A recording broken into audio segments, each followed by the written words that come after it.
Get started. Good evening, all, to the 105th session of the Weekly Huddle. I am Anoop. You all know me, and joining me today is Praneeth. We both are cardiologists working at Care Hospital.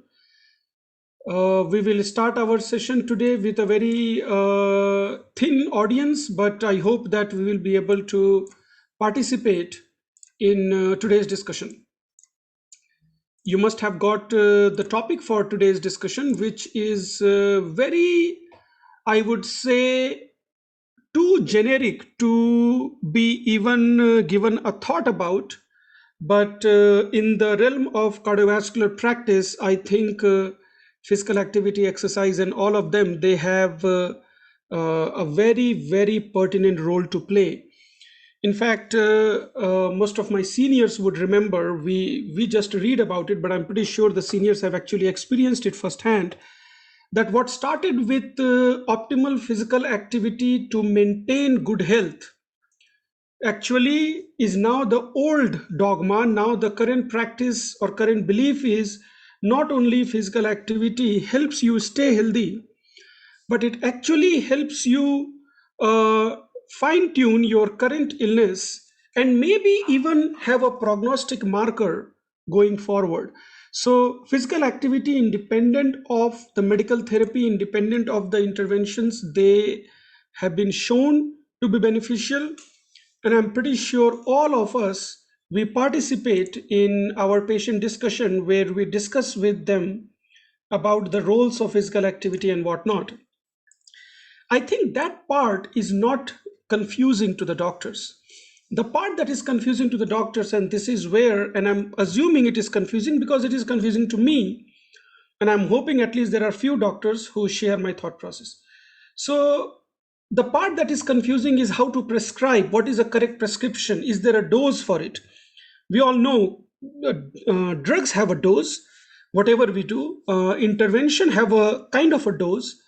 Is physical therapy also something, or physical activity also something which has got a dose? Does it have a mode in terms of what should be prescribed, how much it should be prescribed, how frequently it should be prescribed? If we are considering physical activity as medical therapy, then I believe there should be some sort of rationalization or quantification to that.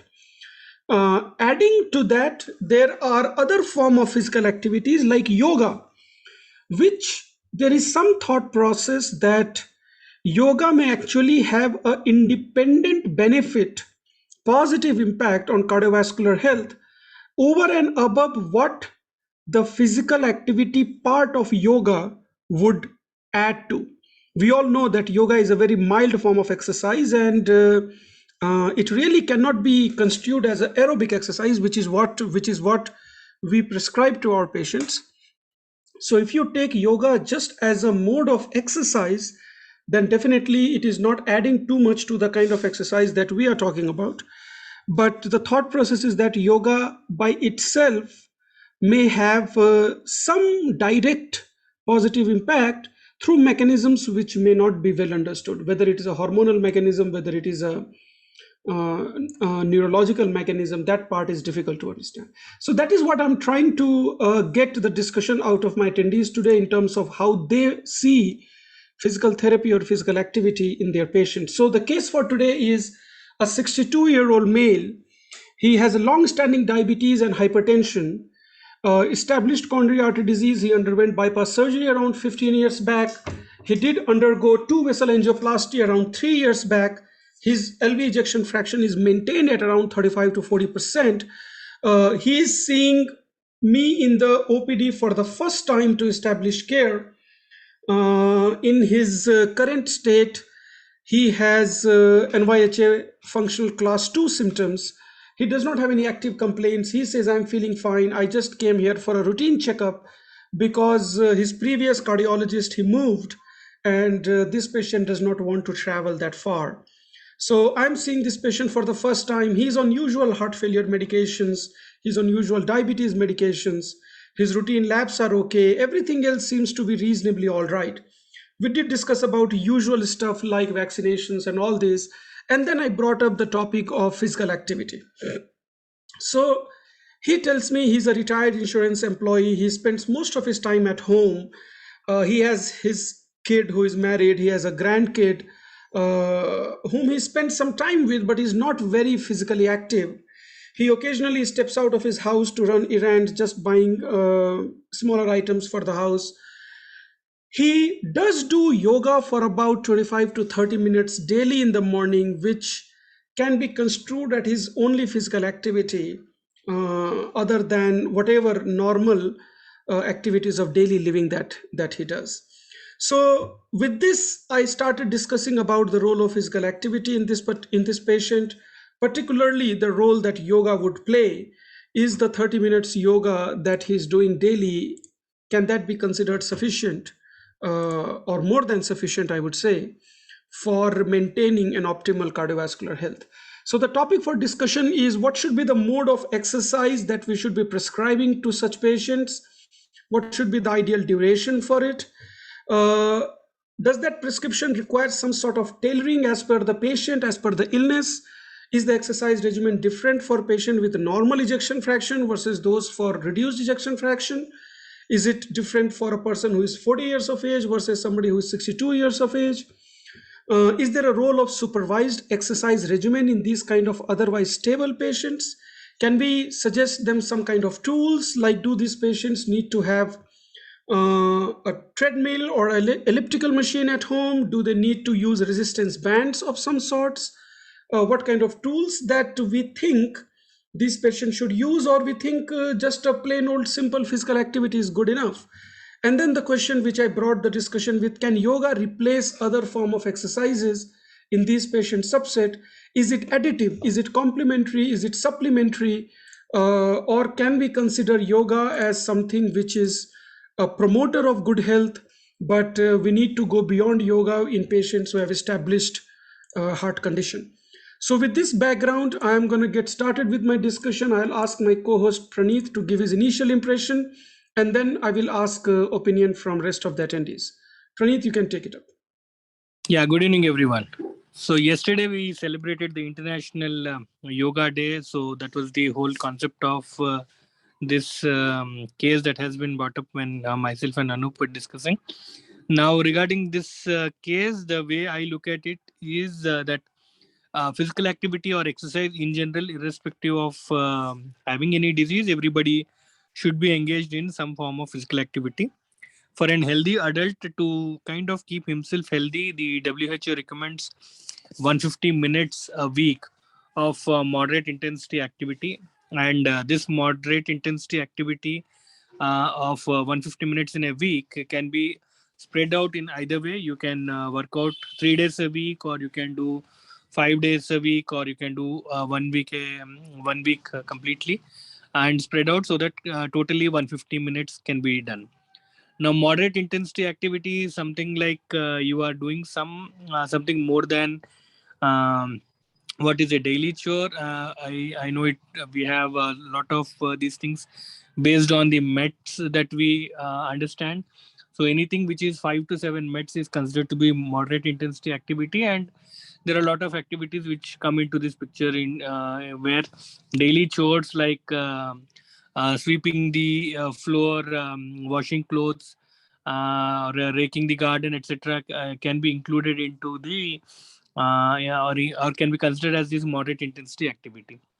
In the way I look at exercises, people have trouble in doing exercise, and more importantly in continuing exercise after initial initiation. And it's more of trying to take patients comfort into account, and the local factors into account, where you try to prescribe a so-called exercise program. Like those things which we read in textbooks may not be applicable to someone else. So what are the person's daily chores or the social activities that he does, and based on that it is better to take them into consideration and prescribe an exercise regimen for them, trying to match the so-called targets which have been recommended by the WHO.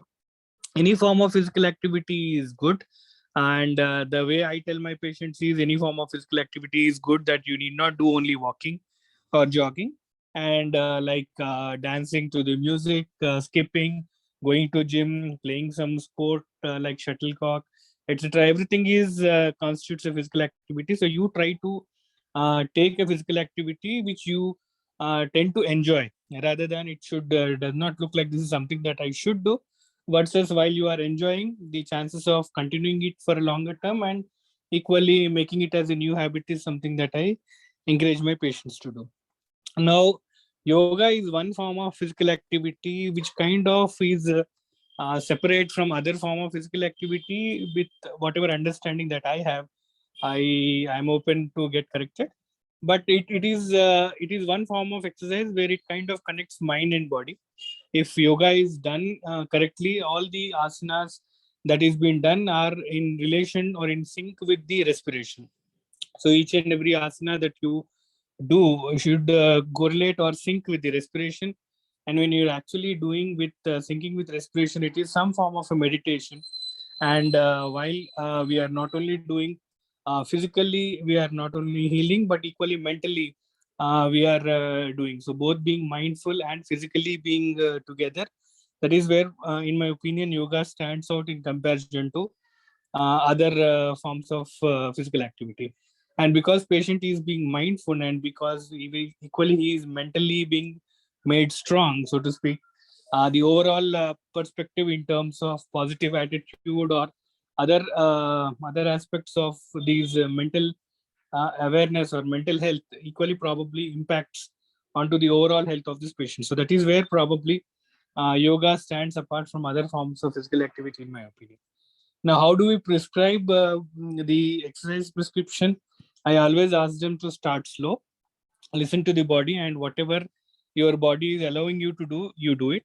For patients who have heart issue, the thing that I look into is their LV function, and whether they are having any signs and symptoms of heart failure, particularly whether they are congested or not. So those activities which can increase their intrathoracic or intra-abdominal pressures, like those asanas which involve bending forward or holding breaths for a long time, that I would try to avoid them. Equally, I would ask patients to avoid isometric exercises, something like if they are going gym, not to do static exercises like those deadlifts or dumbbell holds and all those things.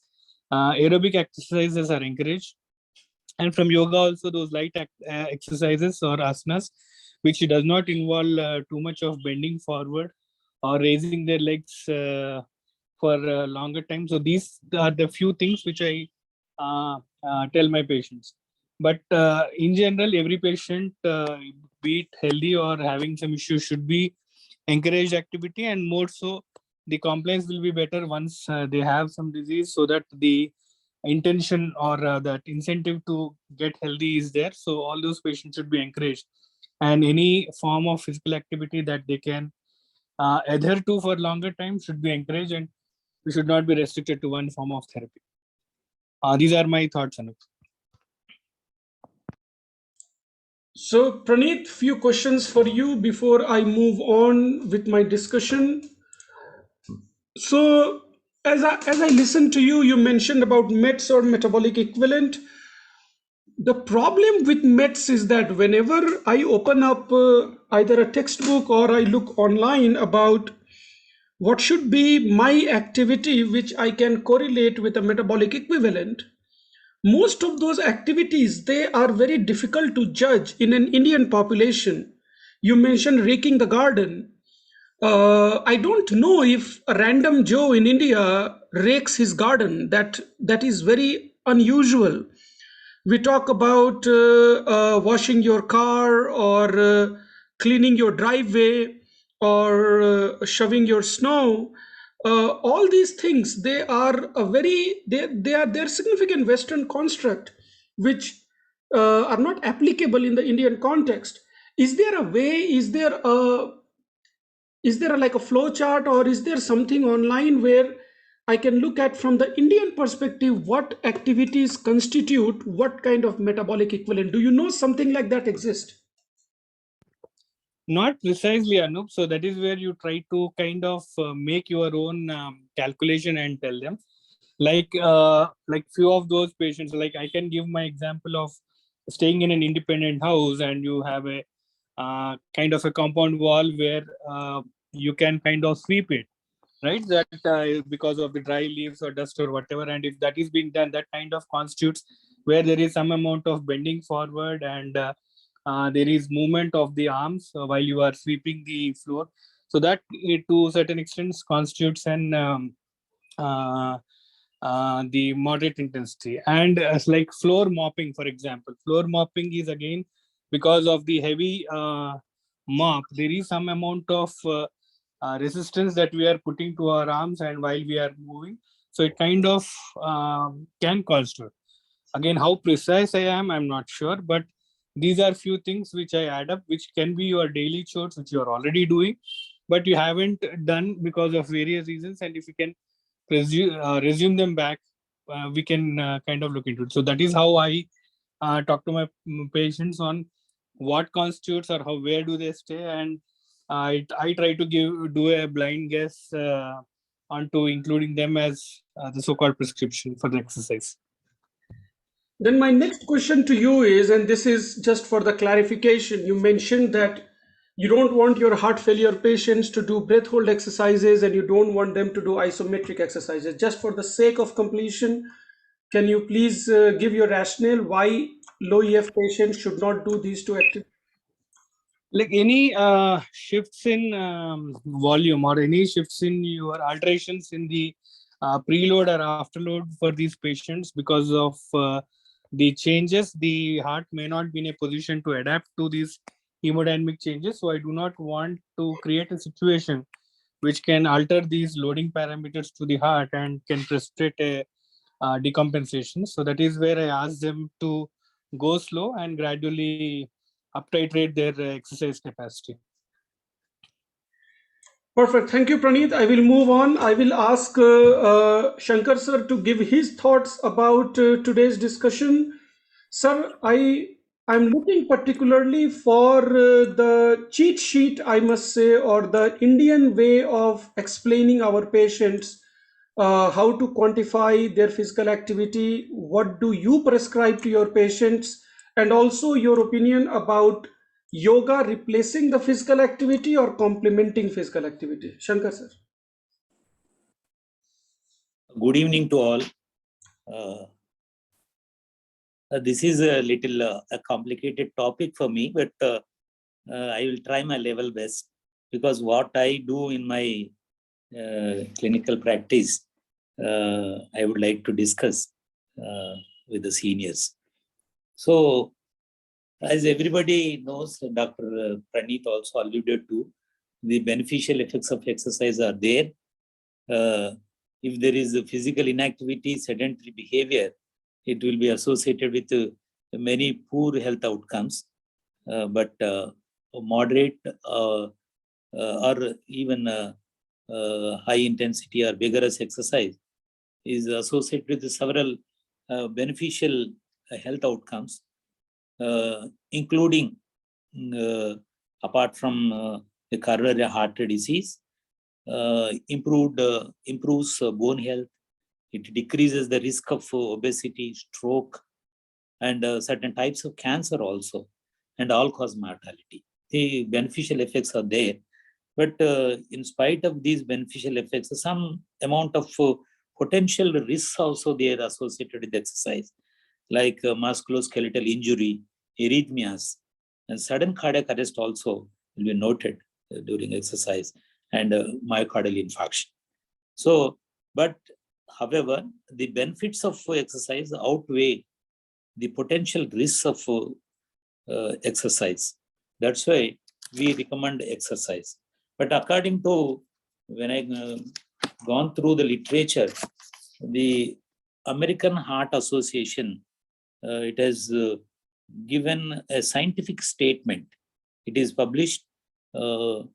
So a risk classification of the patients for exercise training. So the risk stratified is there. So class A, they are apparently healthy individuals. So where the no restriction of any activity and no supervision is also required. So apparently they are healthy individuals. Even they may be having some 2 or less than 2 coronary major risk factors. Then class B, it is a presence of a known stable cardiovascular disease with low risk for complications with vigorous exercise, but slightly greater than the apparently healthy individuals. So there is a slight risk is there. So in this coronary artery disease, MI, bypass graft, angioplasty, angina pectoris, abnormal exercise test, abnormal coronary angiogram, all these will come under this class B, where they have got some clinical characteristics. Like here, the patient has got an NYHA class 2. So that this comes under class B. So then exercise capacity, if we know that, if it is less than 6 meds, that also comes under class B. So any evidence of myocardial ischemia or angina at rest or on exercise, at or below 6 meds, and appropriate rise in systolic blood pressure during exercise, and any absence of sustained or non-sustained VT, ventricular tachycardia, at rest or with exercise. So these are all certain characteristics associated with the coronary artery disease. If they are there, then it comes under the class B. So here, the activity should be individualized with exercise prescription. Especially this exercise prescription will be given by a qualified individual, and it will be approved by the primary care health provider.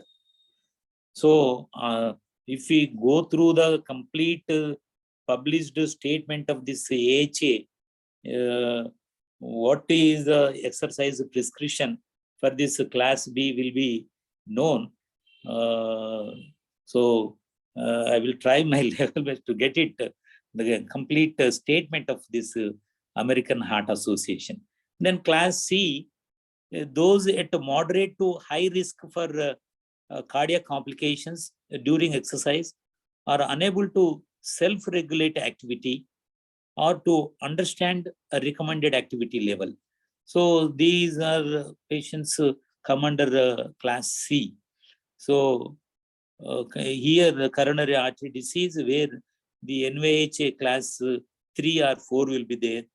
Then exercise capacity will be less than 6 meds.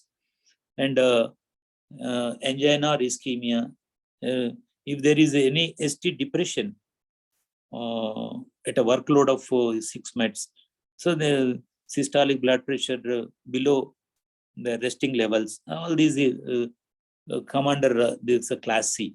Then class D is unstable disease with activity restriction. So unstable angina, severe symptomatic valvular stenosis or regurgitation, congenital heart disease, and all these come under class D. So according to the index case presentation, so she comes under class B. So where the probably the exercise prescription will be light to moderate exercise, especially the aerobic exercises like brisk walking, swimming. They all come under aerobic exercises, rowing and all. So especially such patients, I tell them to walk for 150 minutes, as Dr. Pranit alluded to, 150 minutes a week.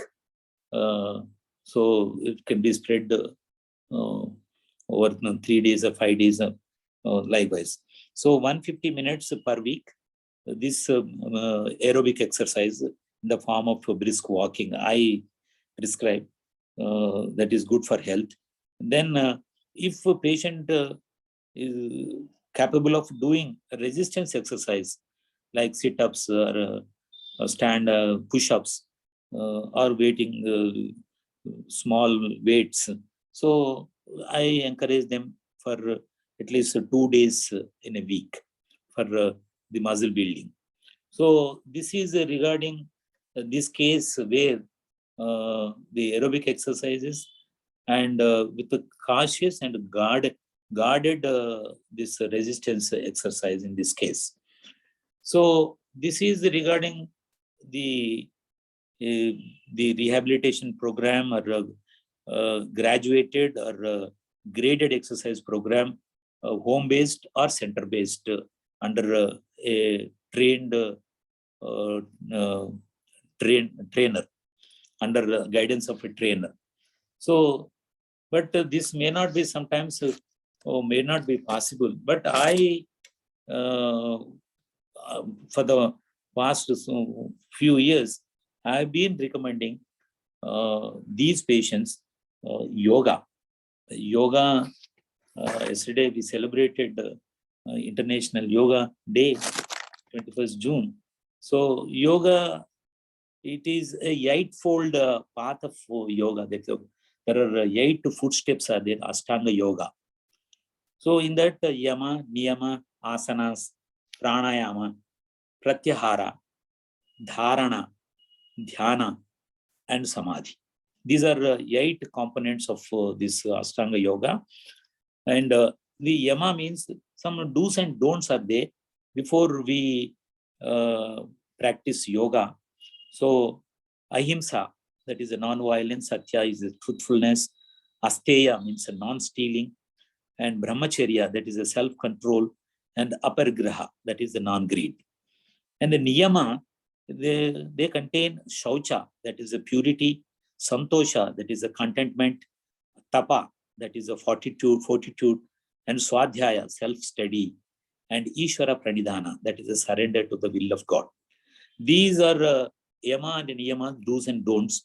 Then we tell them to do some asanas. So they regularly, they do, these come under light to moderate exercises only. So before switching on to asanas, if they are willing, we can go for warm-up exercises.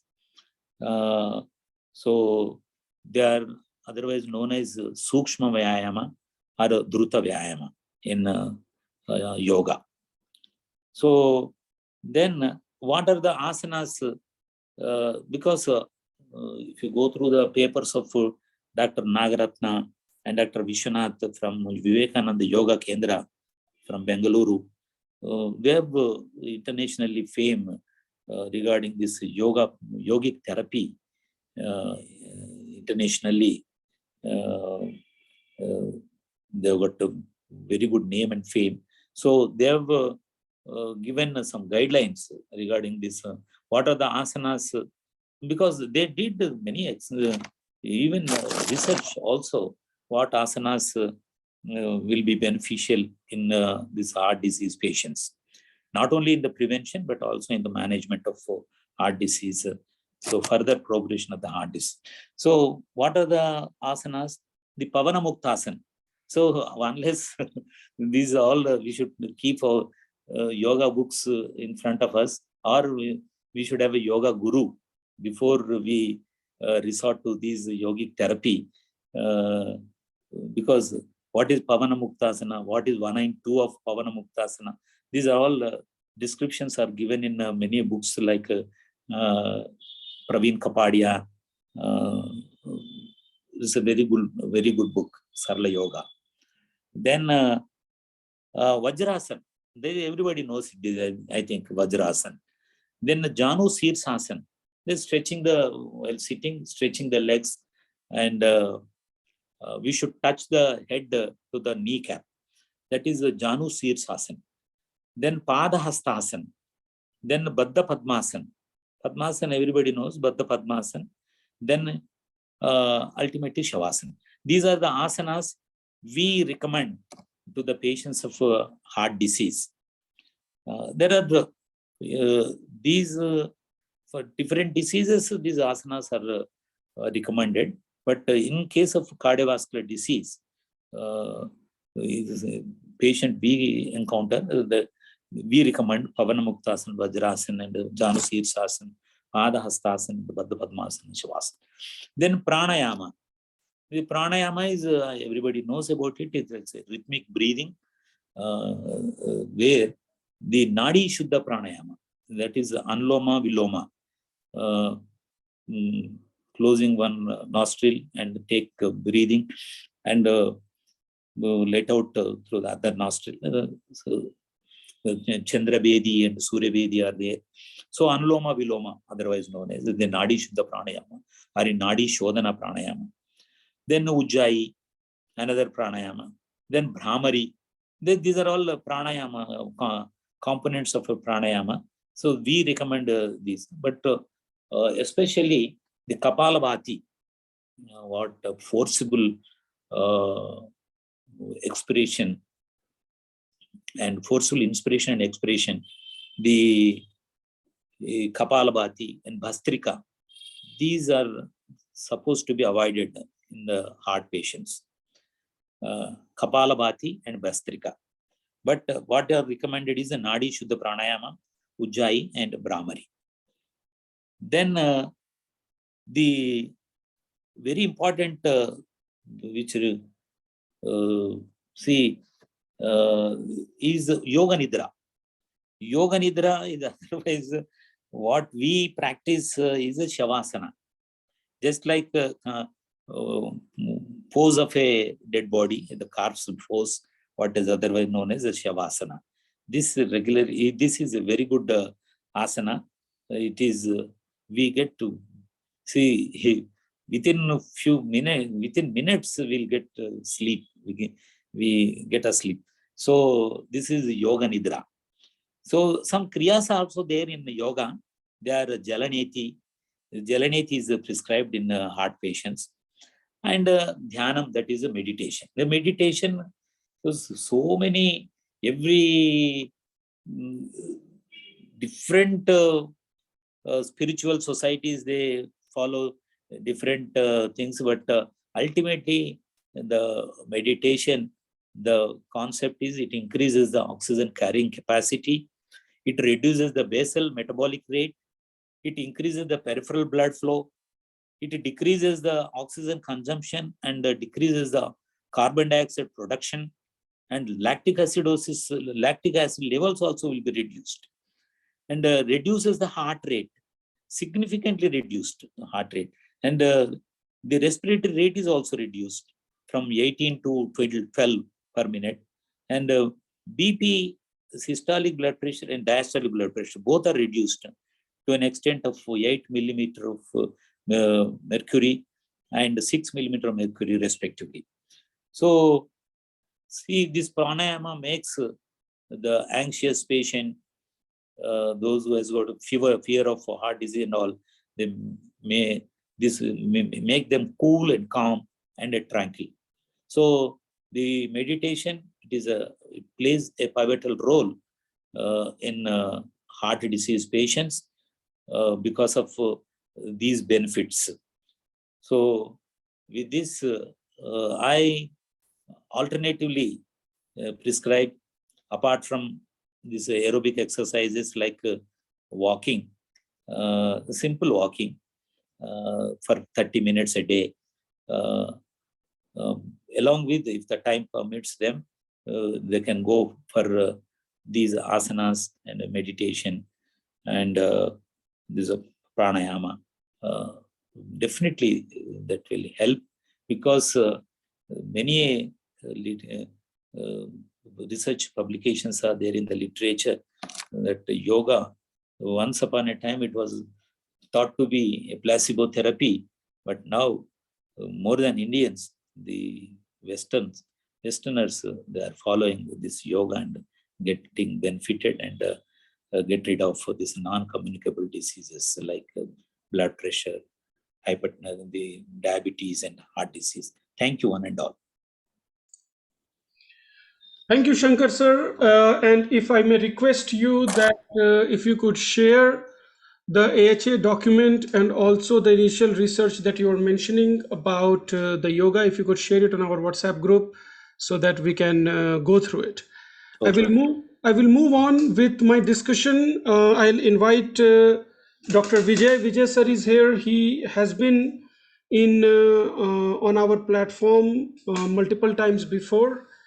Vijay sir runs, I would say, the Uchwas Rehabilitation Center, and who will be a better person than him to give us some insight about physical therapy or physical activity in patients who have got established heart disease with low ejection fraction. So Vijay sir, my question to you is, prescribing physical activity for patients at home who already have established cardiovascular disease, and second, uh, can yoga substitute that physical activity, or should this be complementary to whatever activity we are prescribing? Vijay sir, if you could address these concerns for us. Good evening, everyone. Thank you, sir, for giving me this opportunity. First of all, sir, as all of you know, any cardiac rehabilitation program is cardiologist directed and supervised program. With my experience and literature search, what I have done concerning the context of the case today, and then in general also. As you were rightly mentioning, calculation of METs in Indian scenario would be very difficult. Depends on the expenditure of energy. If you see, it depends on the person's previous training ability, and then his lifestyle, and all. There are a lot of variables involved in that. What I have adopted with my very little clinical practice is we introduce a scale called rate of perceived exertion. It's modified Berg scale.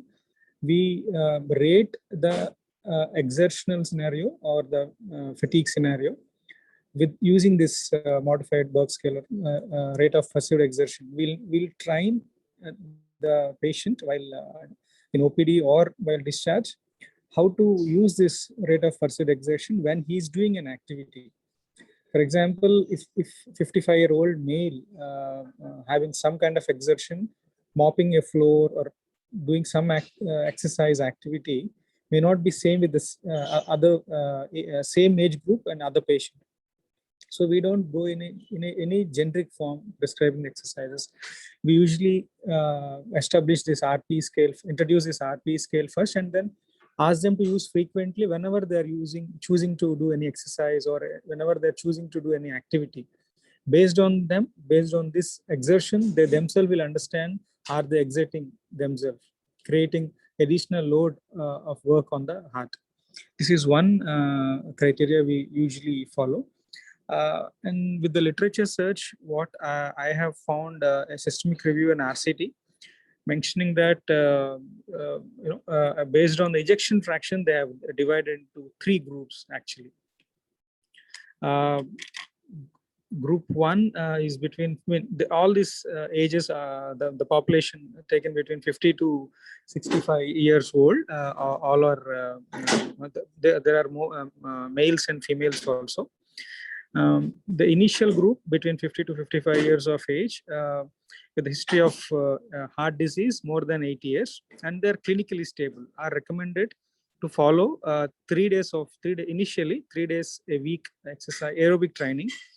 We call submaximal aerobic training. The aerobic training and submaximal aerobic training, 2 different things. Submaximal aerobic training is something the activities or any form of exercise which won't create any kind of exertion to the patient while doing exercise. Slowly, from 3 days a week we'll escalate to 5 days a week program at the heart rate of maximum heart rate of 50 to 55 to 80% of maximum heart rate. And initially they can choose to do 15 to 20 minutes of exercise practice. If their previous lifestyle is sedentary, they can escalate to maximum to 45 minutes of exercise practice in a given day. And there are other forms of exercise practice like interval aerobic training, intermittent aerobic training. So those forms are there, which comes in the type of activity we give to them. And from 3 days to we will recommend them to escalate to 5 days a week, and then 6 days a week. That is what we usually recommend in clinical practice. And then coming to METs also, there is one given classification. We follow this as a very simple this thing, which will rate the intensity to the patient. So we tell you keep anything between 3 to 6 METs. That is under 3 METs is like light intensity activity. Anything between 3 to 6 METs is moderate intensity aerobic activity. So over 6 METs is considered as vigorous intensity aerobic activity, which we usually tell don't do it. So anything below 6 METs, which was contextually related to the rate of perceived exertion on their own exertion levels. That is one. And of course, if ejection fractions are very poor, we don't usually ask them to do even go beyond 3 METs. We'll start with 3 METs and then slowly escalate to 4 to 5 METs maximum. And yes, as Dr. Pranit rightly said, all isometric practices, abdominal compression exercises and yoga asanas are strictly avoided at least in the initial stage, which will create an effect of increase in heart rate of Valsalva manual. So we usually don't get into isometric practices at all while during cardiac rehabilitation. The next question, if yoga is gonna replace aerobic exercise or physical activity or exercise or give some beneficial effect to cardiac patients, definitely it will work on dealing the stress, because stress is one of the risk factors. Dealing the stress, getting a lot of flexibility to the patient who cannot who is not a physically active person before. So the training will definitely benefit, but as such now there are no studies or literature coming out saying this kind of yoga form can be generically prescribed to this kind of population. There is no classification as such, what intensity at what note and what level we can prescribe yoga. The two challenges here is, one is who is teaching this yoga to the patient is one challenge, and then the right method of doing acquiring these postures is very important. So I prefer, if there is something if someone wanted to really get inside yoga, that is definitely beneficial, but before they start their own practices at the home, it is definitely good to start center-based practice, learn the practices with trained professional, and then replicate them at home and give a feedback continuously. Based on that, they can actually get benefit. Any cardiac rehabilitation program, home-based is not at all recommended initially. With adequate training, adequate education and adherence in the center base, then only we can transform that to home-based program, which was eventually that is only going to help the patient. Hope I have. Yeah, Vijay sir, I have a question for you. You mentioned about rehab practices or yoga practices which should start at center first and then it can be continued at home. For the physical activity or the rehab part, I know where to send. But how about for yoga part? One way is they can learn online. There are so many YouTube videos now, but my guess is they are not disease specific. They are very generic in nature, and they mostly are there as a part to promote health rather than to be consumed by those people who already have cardiovascular diseases. Does your center participate in yoga teaching, or do you know that do you know of specific centers who do that? If you could answer that question for me, please. Yes, sir. We do that. What we are currently practicing is we are combining both, sir. Not just yoga or not just physical therapy practices. What we are doing is we are introducing the exercises from both form, from yoga form as well as submaximal aerobic capacity form, in coordination with the consultant cardiologist and cardiac surgeon, who was the physician who was referring to us. So once we introduce, we are actually waiting at least 25 days to 20 days, for 2 weeks at least, to see the initial response from the patient. And in this 2 weeks, we are actually asking them to come twice a week actually. So 4 days we'll train them, and we'll see the response from the systemic form, like from the vitals, and then after going home, if he is practicing the same practice, what is his response at home? So after 2 or 3 weeks of supervised program, we are actually asking them to continue at home and come back every 3 months or every given interval as per the recommendation of cardiologist, to update or to add some more load to the patient, to the regimen. Sorry. So this is what we are currently practicing, sir. We have someone with us who was specialized in yoga as well as in cardiac rehabilitation form. So both of us are currently supervising these patients. Because we after COVID, this volume has really increased along with the pulmonary background. So we are doing it twice a week and across 2 weeks. Vijay sir, one last question to you. You mentioned COVID. During the pandemic and also now, healthcare and most of the world, they have tried to switch whatever they can to an online platform where we do our webinars, we do all of these things online. Do you think there is a role of online coaching or a video coaching to these patients where patient can stay at home and a physiotherapy expert or a yoga expert can be on the other side and guide them towards doing optimal asanas or optimal exercises? What is your thought on that? Yes, sir. I really recommend, and this world is also traveling towards digital health anymore. And now, after initial assessment, probably the subject is so confident and they're really interested. Definitely, tele consults, tele training will definitely help. But I would still recommend because if this is a musculoskeletal condition, if there is something which was not so serious, I think from day one I would really switch to tele health platform. But since it is a very sensitive this thing, I mean, the therapist himself should understand what to prescribe and what is a response for the case. So after initial 1-2 consultations or 1-2 training programs, we'll establish the baseline. What can we recommend to this patient if at all we are meeting him the same patient in the digital platform? Definitely that can be enabled, and I see better scope in telehealth platform, so that adherence would be very good. We can connect, and there's a lot of connectivity also will establish between the patient and the therapist. Thank you so much, Vijay sir. I will move on, and it's almost close to 8 now. I'll ask Somaraju sir for his opinion about today's topic. I know that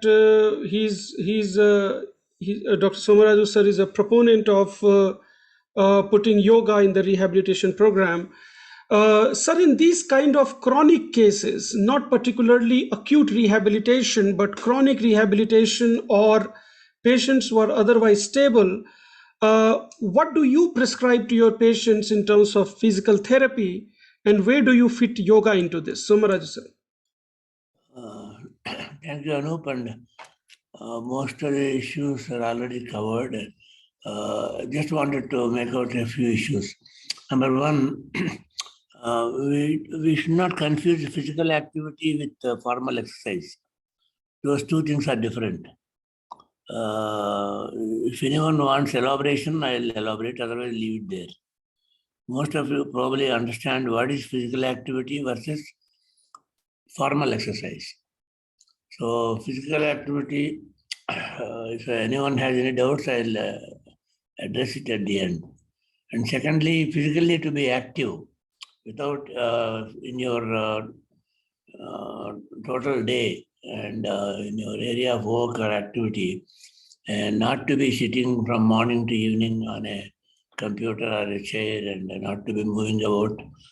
Those issues are addressed in physical activity. See, every 1 hour somebody should be making a move, etc. I'll leave it at that. And then coming to physical exercise, issues are already addressed to. Each patient has to be individualized.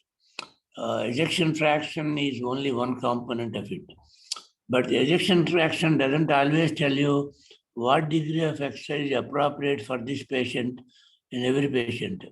Ejection fraction, with the same degree of a diminished ejection fraction, different people are capable of different amount of exercise. And the residual ischemia also matters, tendency for arrhythmia also matters, and accompanying other disabilities also matter. So yoga, if you ask me, I'll advise a modified version of yoga, but let us also be aware that yoga does influence the the attitude of the person and positive attitudes, etc., and mind-body connection is already pointed out. A sense of well-being, etc., comes, but no, it is not yet proven that yoga has the same degree of benefit as physical activity and exercise. That is never proven. Thank you. Sir, few questions to you just so that we can pick your brain about your thought process. You aptly mentioned, and I think this is something we should have started with, that physical activity and exercise programs, those are two different ideas. In a random 65-year-old gentleman in a typical Indian household, if we have to guide them towards physical activity and guide them towards exercise, because they are stable patients, they are unlikely to go to an supervised exercise regimen as in a medical gym, if you will. How can we guide them to be active in their physical life, and how can we guide them to do some kind of formal exercise by themselves at home?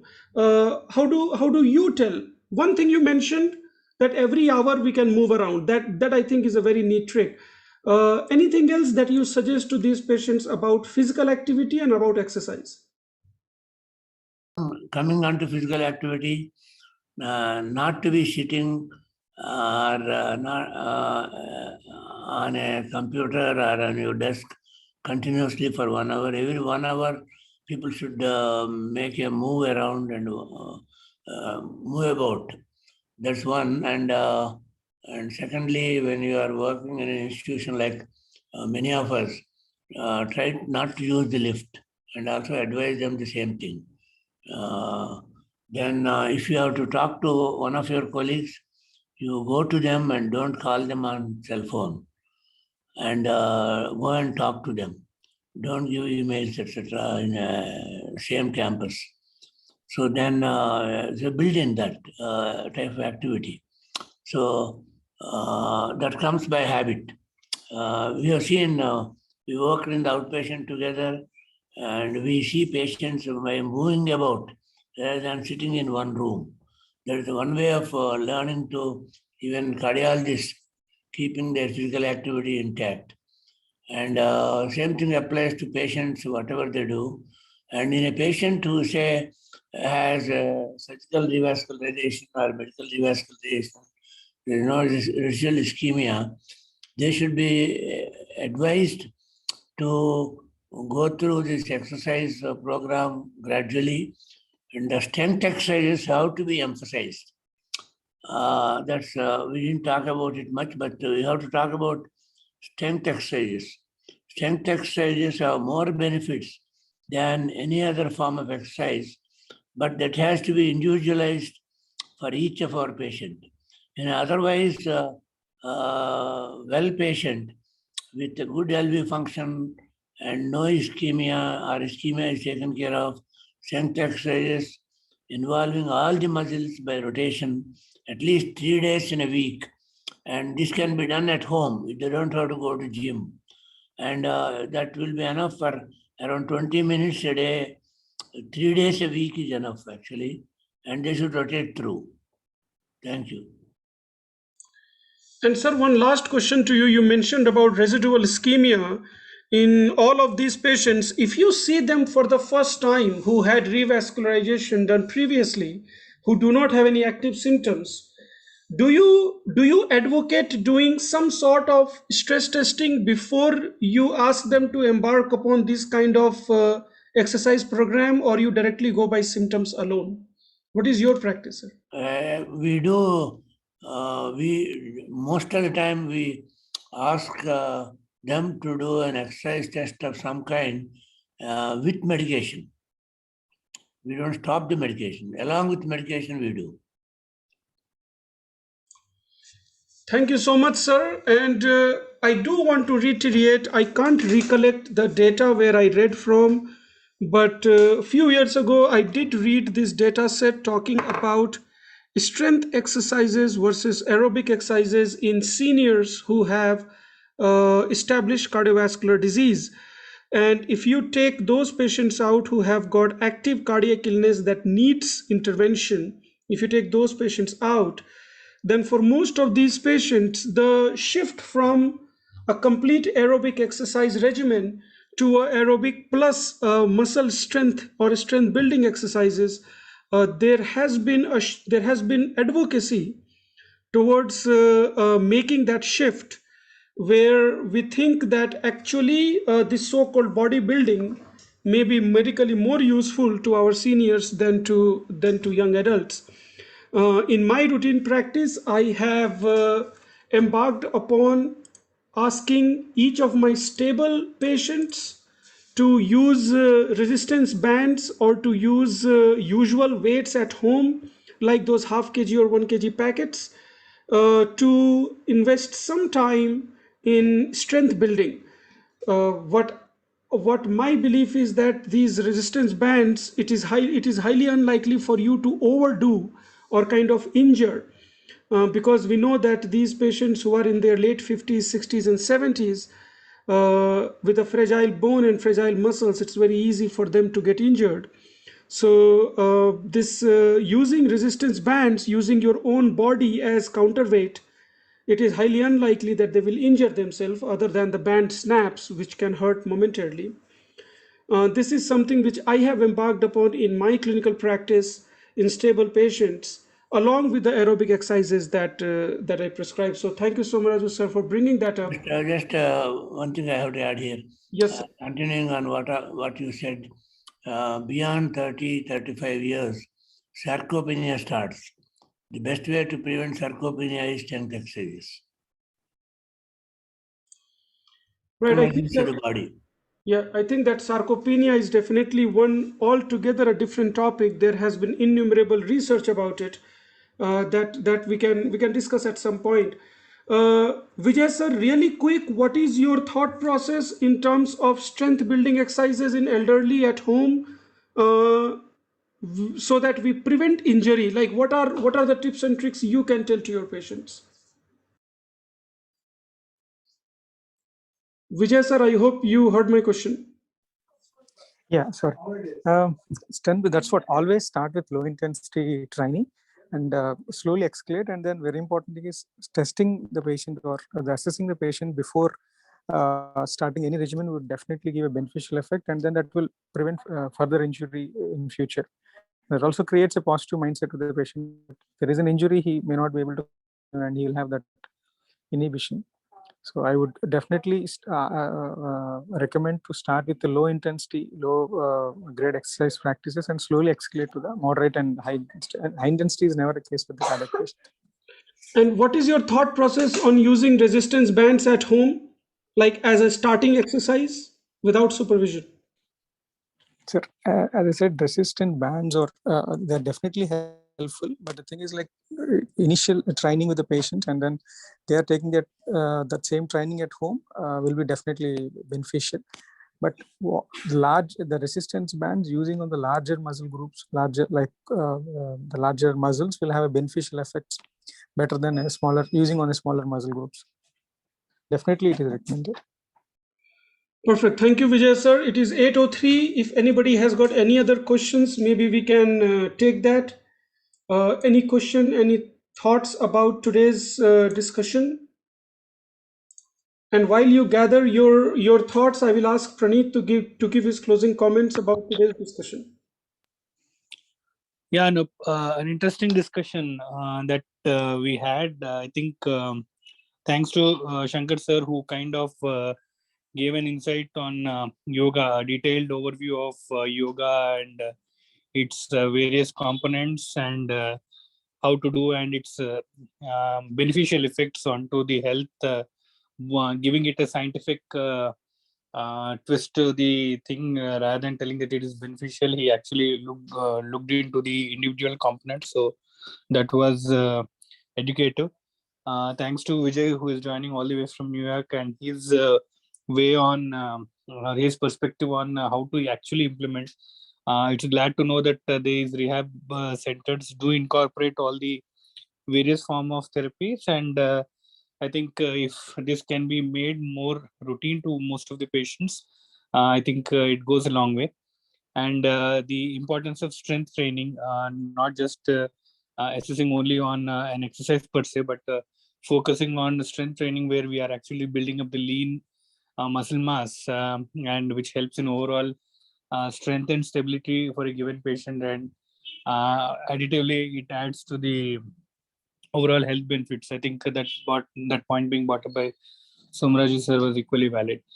I think the individualized approach, what has been suggested, is the norm, and patient should be involved in knowing what they need, and equally trying to know about their daily activities and giving them an individualized recommendation of physical therapy is, I think, the way to go. And I think this point of physical activity and the so-called exercise prescription is something that should be a part of every prescription, be it whatever system of illness that they belong to. Thank you, Anoop. Thank you, Praneeth. Thank you all of you for joining. If there are no further comments, we'll close the session. Vijay sir, thank you so much for joining all the way from New York. And my sincere thanks to all the attendees for sparing their time and sharing their thoughts. Thank you. And we will meet again next Wednesday with a new topic. Take care, guys. Good night.